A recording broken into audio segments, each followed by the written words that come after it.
രാജ്യത്തെ സേവന മേഖലയിലെ 50%-ലധികം സംഭാവന നിലവിൽ ഗിഗ് പ്ലാറ്റ്ഫോമുകളിൽ നിന്നാണ്.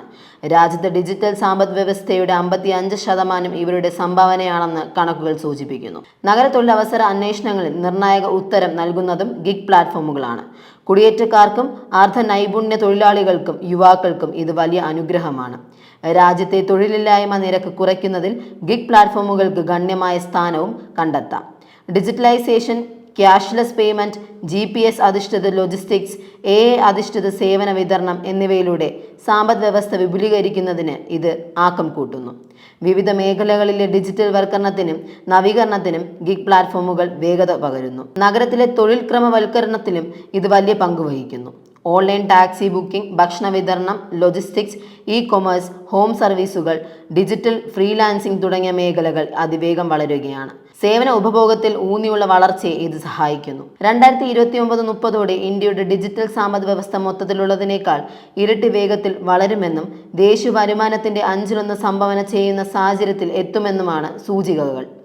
മൈക്രോ സംരംഭകത്വം പ്രോത്സാഹിപ്പിക്കാനും തൊഴിലാളികൾക്ക് അവരുടെ ജോലി സമയം തിരഞ്ഞെടുക്കാനും വരുമാന സ്രോതസ്സുകൾ വൈവിധ്യവൽക്കരിക്കാനും ഗിഗ് പ്ലാറ്റ്ഫോമുകൾ അവസരമൊരുക്കുന്നു. കോവിഡിന് ശേഷമുള്ള സാമ്പത്തിക പ്രതിസന്ധികളിൽ തൊഴിൽ നഷ്ടപ്പെട്ടവരെ ഉൾക്കൊള്ളാനും ഇതിന് കഴിഞ്ഞു. നിർഭാഗ്യവശാൽ പരമ്പരാഗത ജോലികളിൽ ലഭിക്കുന്നത് പോലെയുള്ള ആനുകൂല്യങ്ങൾ ഭൂരിഭാഗം ഗിഗ് ജോലികൾക്കും ലഭിക്കുന്നില്ല. ഇൻഷുറൻസ്, വിരമിക്കൽ, ശമ്പളത്തോടുള്ള അവധി എന്നിവ ഗിഗ് തൊഴിലാളികൾക്ക് കിട്ടാക്കനിയാണ്. National institute for workers rights 2023 നടത്തിയ പഠനമനുസരിച്ച് 54% ഗിഗ് തൊഴിലാളികൾക്കും തൊഴിലുടമയിൽ നിന്ന് ആനുകൂല്യങ്ങൾ ലഭിക്കുന്നതുമില്ല. അവർ സ്വന്തമായ ആരോഗ്യ ഇൻഷുറൻസും വിരമിക്കൽ പദ്ധതികളും കണ്ടെത്തേണ്ടി വരുന്നു. അതുപോലെ മിക്ക കമ്പനികളും ഗിഗ് തൊഴിലാളികളുടെ പേയ്മെന്റിൽ നിന്ന് നികുതി പിടിക്കാറില്ല. സ്വാതന്ത്ര്യ കരാറുകാരായതിനാൽ നികുതി അവർ തന്നെ കൈകാര്യം ചെയ്യണം. സ്വയം തൊഴിൽ ചെയ്യുന്നവർ വാർഷിക ആദായ നികുതി റിട്ടേൺ ഫയൽ ചെയ്യണമെന്നും ത്രൈമാസ നികുതി അടയ്ക്കണമെന്നും IRS നിഷ്കർഷിക്കുന്നു. സോഷ്യൽ സെക്യൂരിറ്റിയും മെഡിക്കെയറും ഉൾക്കൊള്ളുന്ന 15.3% സ്വയം തൊഴിൽ നികുതിയും ഇതിൽപ്പെടുന്നു. ചുരുക്കത്തിൽ സാധാരണ ജോലികളിലുള്ള ആനുകൂല്യങ്ങളൊന്നും അവർക്ക് ലഭിക്കുന്നില്ല. മറ്റൊരു പ്രധാന പോരായ്മ തൊഴിലിടങ്ങളിലെ കൂട്ടായ്മയുടെ അഭാവമാണ്. ഫ്രീലാൻസർമാരും ഗിഗ് വർക്കർമാരും ഒറ്റയ്ക്ക് ജോലി ചെയ്യുന്നത് പലപ്പോഴും ഏകാന്തതയിലേക്ക് നയിക്കുന്നു. കേന്ദ്രീകൃത ഓഫീസുകളോ സംവിധാനങ്ങളോ നിലവിലില്ലാത്തതിനാൽ സഹപ്രവർത്തകരുമായുള്ള ആശയവിനിമയവും ഓഫീസ് പരിപാടികളും ഇവർക്ക് നഷ്ടമാകുന്നു. ഈ തൊഴിൽ സ്വാതന്ത്ര്യം ഒരു ഗുണമാണെങ്കിലും സഹപ്രവർത്തകരിൽ നിന്നും തൊഴിൽ സംഘങ്ങളിൽ നിന്നോ ഒറ്റപ്പെടുന്നു എന്ന തോന്നലുണ്ടാകാൻ ഇത് കാരണമാകുന്നു.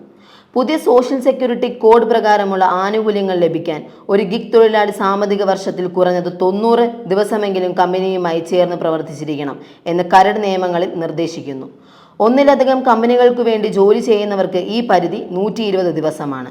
വരുമാനം എത്രയായാലും ജോലി തുടങ്ങിയ ദിവസം മുതൽ കണക്കാക്കും. ഒരു തൊഴിലാളി ഒന്നിലധികം പ്ലാറ്റ്ഫോമുകളിൽ ജോലി ചെയ്യുന്നുണ്ടെങ്കിൽ എല്ലാ ദിവസവും കൂട്ടിച്ചേർക്കും. ഉദാഹരണത്തിന്, ഒരു ദിവസം തന്നെ 3 അഗ്രിഗേറ്റുകൾക്ക് വേണ്ടി ജോലി ചെയ്താൽ അത് 3 ദിവസമായി കണക്കാക്കും.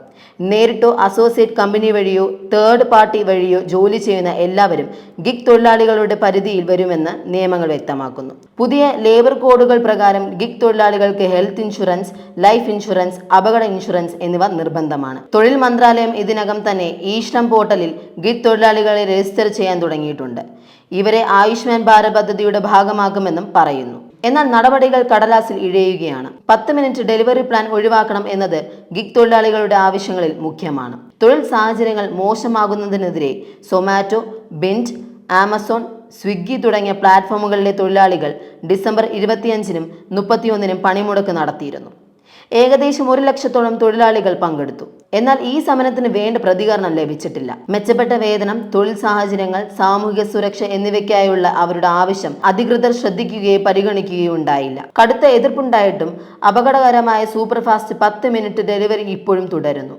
നീണ്ട ജോലി സമയം, മലിനീകരണം, ഇന്ധന വില വർധനവ് എന്നിവയാണ് ഗിഗ് തൊഴിലാളികൾക്ക് നേരിടുന്ന മറ്റ് പ്രധാന വെല്ലുവിളികൾ. തിരക്കേറിയ സമയത്ത് അതിവേഗതയിൽ സഞ്ചരിച്ച് കൃത്യസമയത്ത് എത്തിയില്ലെങ്കിൽ പിഴ നൽകേണ്ടി വരുന്നു. എന്നാൽ ഇത്തരം ദൗത്യങ്ങൾക്കുള്ള കൂലി കൃത്യമായി നിശ്ചയിച്ചിട്ടുമില്ല. വരുമാനം കുറയുന്നതിൽ പരാതിപ്പെടാൻ പോലും ഇവർക്ക് കഴിയില്ല. 10 മിനിറ്റ് ഡെലിവറി അപകടകരമാണെന്ന് പലരും സമ്മതിക്കുന്നു. മെഡിക്കൽ അത്യാവശ്യങ്ങൾക്ക് മാത്രം ഇത് മതിയാകുമെന്ന് ചിലർ വാദിക്കുന്നു. ഇത് നിരോധിച്ചാൽ തൊഴിൽ നഷ്ടപ്പെടുമോ എന്ന ആശങ്കയും നിലനിൽക്കുന്നു. പ്ലാറ്റ്ഫോം ഗിഗ് തൊഴിലാളികളെ ഔദ്യോഗികമായി അംഗീകരിക്കുന്നതിനായുള്ള സർക്കാർ ചർച്ചകൾക്കിടയിലായിരുന്നു ഗിഗ് തൊഴിലാളികളുടെ സമരം നടന്നത്. തൊഴിൽ സുരക്ഷ ഉറപ്പാക്കാനും പ്ലാറ്റ്ഫോമുകളെ നിയന്ത്രിക്കാനും കേന്ദ്ര സംസ്ഥാന സർക്കാരുകൾ അടിയന്തരമായി ഇടപെടണമെന്നാണ് ഇവർ ആവശ്യപ്പെടുന്നത്. സാമൂഹിക സുരക്ഷാ പദ്ധതികൾ നടപ്പിലാക്കണം. സംഘടിക്കാനും വിലപേശാനുമുള്ള അവകാശം ഉറപ്പാക്കുകയും വേണം. വാസ്തവത്തിൽ ഒരു ഗിഗ് തൊഴിലാളിയുടെ തൊഴിൽ ജീവിതം മുഴുവൻ നിയന്ത്രിക്കുന്നതും പരിശീലിപ്പിക്കുന്നതും പാരിതോഷികം നൽകുന്നതും ഒരു ആപ്പ് വഴിയാണ്. അവിടെ മാനുഷികമായ ഇടപെടലുകൾ ഒന്നുമേയില്ല എന്നതാണ് ഉണ്മ.